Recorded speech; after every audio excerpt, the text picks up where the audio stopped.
सबसे पहले आप सभी को जय मसीह की। God bless you, press the Lord. आज हम मत्ती अध्याय 26 में यहूदी नेताओं द्वारा यीशु के विरुद्ध षड्यंत्र के बारे में जानेंगे, साथ ही कुछ महत्वपूर्ण रहस्य के बारे में जानेंगे जिसका रहस्य बहुत ही कम लोगों को पता है। तो दोस्तों, इस वीडियो को देखने से पहले इसे पूरे मन और ध्यान से सुने।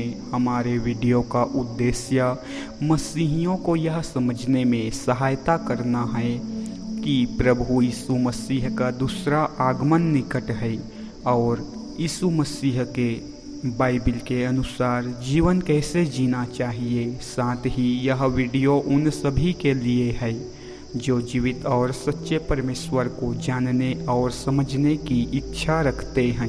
हमारा मकसद किसी भी धर्म या व्यक्ति की आलोचना करना नहीं है, बल्कि सत्य और आत्मिक जागरूकता को साझा करना है। हम केवल वही बात साझा कर रहे हैं जो बाइबिल हमें सिखाती है। वीडियो में आगे बढ़ने से पहले आप सभी से निवेदन है कि वीडियो को आधे में छोड़कर जाने की गलती ना करें, क्योंकि यह वीडियो आपके लिए महत्वपूर्ण होने वाली है। तो दोस्तों, अगर आप इस चैनल में पहली बार आए हैं तो चैनल को सब्सक्राइब कर दो और बेल आइकन की घंटी को प्रेस कर दो ताकि सबसे पहले वीडियो आपके पास पहुंचे। तो दोस्तों, वीडियो चालू करते हैं। यीशु अपने शिष्यों से बोला, तुम लोग जानते हो कि 2 दिन बाद फसह पर्व है और मनुष्य का पुत्र शत्रुओं के हाथों क्रूस पर चढ़ाए जाने के लिए पकड़वाया जाने वाला है। तब प्रमुख याजक और बुजुर्ग यहूदी नेता कैफा नाम के प्रमुख याजक के भवन के आंगन में इकट्ठे हुए और उन्होंने किसी तरकीब से यीशु को पकड़ने और मार डालने की योजना बनाई। फिर भी वे कह रहे थे, हमें यह पर्व के दिनों नहीं करना चाहिए, नहीं तो हो सकता है लोग कोई दंगा फसाद करे। यीशु जब बैतनियाह में समौन कोढ़ी के घर पर था, तभी एक स्त्री सफ़ेद चिकने स्फटिक के पात्र में बहुत कीमती इत्र भर कर लाई और उससे उसके सिर पर उंडेल दिया। उस समय वह पटरे पर झुका बैठा था। जब उसके शिष्यों ने यह देखा तो वे क्रोध में भर कर बोले, इत्र की ऐसी बर्बादी क्यों की गई? यह इत्र अच्छे दामों में बेचा जा सकता था और फिर उस धन को दीन दुखियों में बांटा जा सकता था। फिर यीशु जान गया कि वे क्या कह रहे हैं, सो उनसे बोला, तुम इस स्त्री को क्यों तंग कर रहे हो? उसने तो मेरे लिए एक सुंदर काम किया है, क्योंकि दिन दुखी तो सदा तुम्हारे पास रहेंगे, पर मैं तुम्हारे साथ सदा नहीं रहूँगा। उसने मेरे शरीर पर यह सुगंधित इत्र छिड़क कर मेरे गाड़े जाने की तैयारी की है। मैं तुमसे सच कहता हूँ, समस्त संसार में जहाँ कहीं भी सुसमाचार का प्रचार प्रसार किया जाएगा, वहीं इसकी याद में जो कुछ इसने किया है उसकी चर्चा होगी। तब यहूदा इस्करियोती, जो उसके 12 शिष्यों में से एक था, प्रधान याजकों के पास गया और उनसे बोला, यदि मैं यीशु को तुम्हें पकड़वा दूं तो तुम लोग मुझे क्या दोगे? तब उन्होंने यहूदा को चांदी के 30 सिक्के देने की इच्छा जाहिर की। उसी समय से यहूदा यीशु को धोखे से पकड़वाने की ताक में रहने लगा। फिर खमीर की रोटी के उत्सव के पहले दिन यीशु के शिष्यों ने पास आकर पूछा, तू क्या चाहता है कि हम तेरे खाने के लिए फसह भोज की तैयारी कहाँ जाकर करें? उसने कहा, गांव में उस व्यक्ति के पास जाओ और उससे कहो कि गुरु ने कहा है, मेरी निश्चित घड़ी निकट है, मैं तेरे घर अपने शिष्यों के साथ फसह पर्व मनाने वाला हूँ। फिर शिष्यों ने वैसा ही किया जैसा यीशु ने बताया था और फसह पर्व की तैयारी की। दिन ढले यीशु अपने 12 शिष्यों के साथ पटरे पर झुका बैठा था। तभी उनके भोजन करते वह बोला, मैं सच कहता हूँ, तुम में से एक मुझे धोखे से पकड़वाएगा। वे बहुत दुखी हुए और उनमें से प्रत्येक उससे पूछने लगा, प्रभु, वह मैं तो नहीं हूँ, बता क्या मैं हूँ?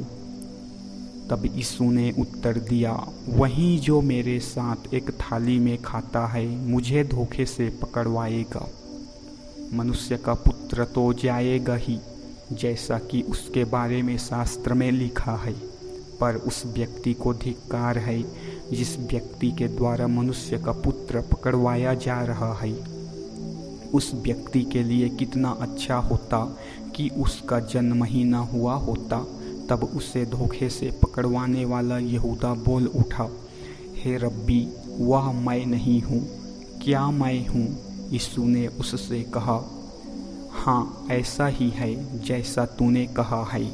जब वे खाना खा ही रहे थे, यीशु ने रोटी ली, उसे आशीष दी और फिर तोड़ा, फिर उसे शिष्यों को देते हुए वह बोला, लो इसे खाओ, यह मेरी देह है। फिर उसने प्याला उठाया और धन्यवाद देने के बाद उसे उन्हें देते हुए कहा, तुम सब इसे थोड़ा थोड़ा पियो, क्योंकि यह मेरा लहू है जो एक नए वाचा की स्थापना करता है। यह बहुत लोगों के लिए बहाया जा रहा है ताकि उनके पापों को क्षमा करना संभव हो सके। मैं तुमसे कहता हूँ कि मैं उस दिन तक दाखरस को नहीं चखूँगा जब तक अपने परम पिता के राज्य में तुम्हारे साथ नया दाखरस न पी लूँ। फिर वे फसह का भजन गाकर जैतून पर्वत पर चले गए।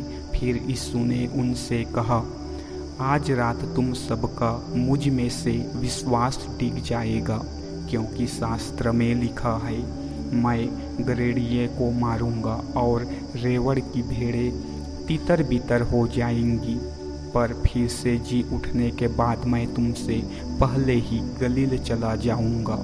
पतरस ने उत्तर दिया, चाहे सब तुझ में से विश्वास खो दे, किंतु मैं कभी नहीं खोऊंगा। यीशु ने उससे कहा, मैं तुझसे सत्य कहता हूँ, आज इसी रात मुर्गे के बांग देने से पहले तू 3 बार मुझे नकार चुकेगा। तब पतरस ने उससे कहा, यदि मुझे तेरे साथ मरना भी पड़े तो भी तुझे मैं कभी नहीं नकारूंगा। बाकी सब शिष्यों ने भी वही कहा। फिर यीशु उनके साथ उस स्थान पर आया जो गतसमने कहलाता था, और उसने अपने शिष्यों से कहा, जब तक मैं वहाँ जाऊँ और प्रार्थना करूँ, तुम यहीं बैठो। फिर यीशु पतरस और जबदी के 2 बेटों को अपने साथ ले गया और दुख तथा व्याकुलता अनुभव करने लगा। फिर उसने उनसे कहा, मेरा मन बहुत दुखी है, जैसे मेरे प्राण निकल जाएंगे। तुम मेरे साथ यहीं ठहरो और सावधान रहो। फिर थोड़ा आगे बढ़ने के बाद वह धरती पर झुककर प्रार्थना करने लगा। उसने कहा, हे मेरे परम पिता, यदि हो सके तो यातना का यह प्याला मुझसे टल जाए, फिर भी जैसा मैं चाहता हूँ वैसा नहीं, बल्कि जैसा तू चाहता है वैसा ही कर। फिर वह अपने शिष्यों के पास गया और उन्हें सोता पाया। वह पतरस से बोला, सो तुम लोग मेरे साथ एक घड़ी भी नहीं जाग सके? जागते रहो और प्रार्थना करो ताकि तुम परीक्षा में न पड़ो। तुम्हारा मन तो वही करना चाहता है जो उचित है, किंतु तुम्हारा शरीर दुर्बल है।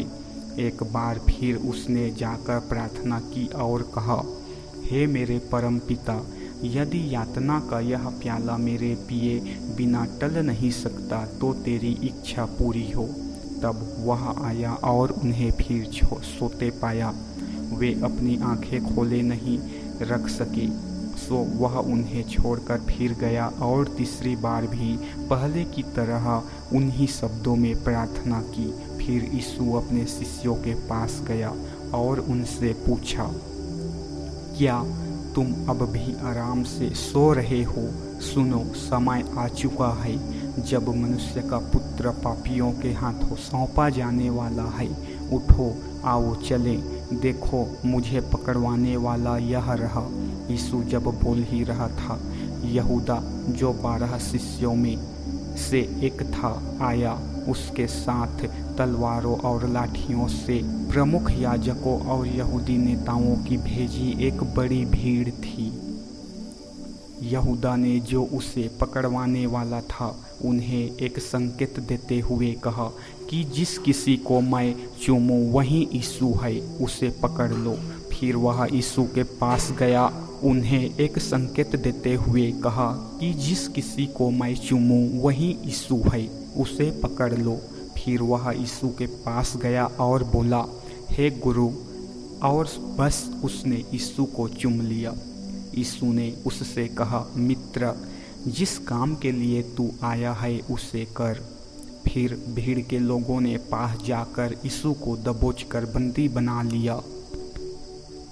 फिर जो लोग यीशु के साथ थे उनमें से एक ने तलवार खींच ली और वार करके महायाजक के दास का कान उड़ा दिया। तब यीशु ने उससे कहा, अपनी तलवार को म्यान में रखो।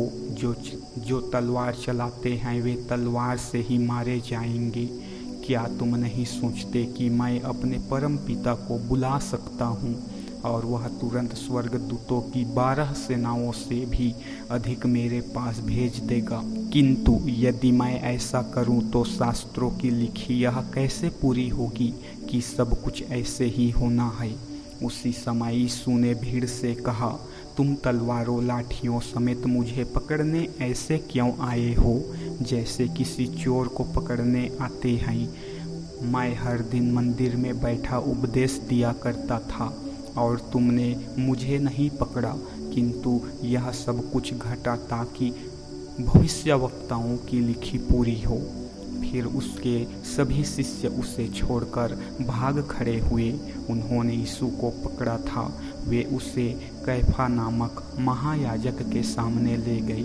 वहाँ यहूदी धर्मशास्त्री और बुजुर्ग यहूदी नेता भी इकट्ठे हुए। पतरस उससे दूर दूर रहते उसके पीछे पीछे महायाजक के आंगन के भीतर तक चला गया और फिर नतीजा देखने वहाँ पहरेदारों के साथ बैठ गया। महायाजक समूची यहूदी महासभा समेत यीशु को मृत्यु दंड देने के लिए उसके विरोध में कोई अभियोग ढूंढने का यत्न कर रहे थे, पर ढूंढ नहीं पाए। यद्यपि बहुत से झूठे गवाहों ने आगे बढ़कर झूठ बोला। अंत में 2 व्यक्ति आगे आए और बोले, इसने कहा था कि मैं परमेश्वर के मंदिर को नष्ट कर सकता हूँ और 3 दिन में उसे फिर बना सकता हूँ। फिर महायाजक ने खड़े होकर यीशु से पूछा, क्या उत्तर में तुझे कुछ नहीं कहना कि वे लोग तेरे विरोध में यह क्या गवाही दे रहे हैं? किंतु यीशु चुप रहा। फिर महायाजक ने उससे पूछा, मैं तुझे साक्षात परमेश्वर की शपथ देता हूँ, हमें बता, क्या तू परमेश्वर का पुत्र मसीह है? यीशु ने उत्तर दिया, हाँ मैं हूँ। किंतु मैं तुम्हें बताता हूँ कि तुम मनुष्य के पुत्र को उस परम शक्तिशाली की दाहिनी ओर बैठे और स्वर्ग के बादलों पर आते शीघ्र ही देखोगे। महायाजक यह सुनकर इतना क्रोधित हुआ कि वह अपने कपड़े फाड़ते हुए बोला, इसने जो बातें कही है वे परमेश्वर की निंदा में जाती है। अब हमें और गवाह नहीं चाहिए। तुम सब ने परमेश्वर के विरोध में कहते इसे सुना है। तुम लोग क्या सोचते हो?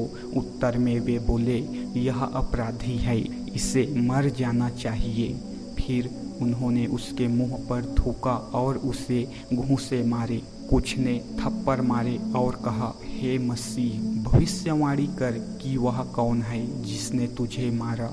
पतरस अभी नीचे आंगन में ही बाहर बैठा था कि एक दासी उसके पास आई और बोली, तू भी तो उसी गलीली यीशु के साथ था। किंतु सबके सामने पतरस मुकर गया। उसने कहा, मुझे पता नहीं तू क्या कह रही है। फिर वह ग्योढ़ी तक गया ही था कि एक दूसरी स्त्री ने उसे देखा और जो लोग वहाँ थे उनसे बोली, और जो लोग वहाँ थे उनसे बोली, यह व्यक्ति यीशु नासरी के साथ था। एक बार फिर पतरस ने इनकार किया और कसम खाते हुए कहा, मैं उस व्यक्ति को नहीं जानता। थोड़ी देर बाद वहाँ खड़े लोग पतरस के पास गए और उससे बोले, तेरी बोली साफ बता रही है कि तू असल में उन्हीं में से एक है।